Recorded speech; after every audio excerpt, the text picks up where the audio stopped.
لذلك جيدا جدا أن نبدأ ولو من الآن في العمق، عمق في الصلاة، عمق في التوبة، عمق في الإنجيل، أخيرا عمق في العشرة بصفة عامة مع ربنا.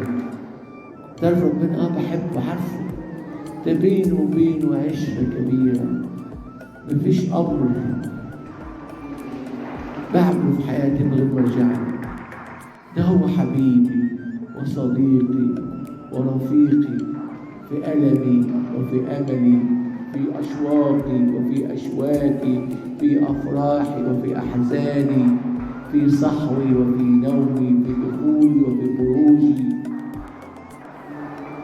في مرضي وفي شفائي، في ضعفي وفي قوتي، في مجدي وفي عاري. ليش غيره؟ طب معقولة أنا أقول هو حبيبي في مجدي، طب وزي في عاري؟ وأنا في عاري هتخبى فيه؟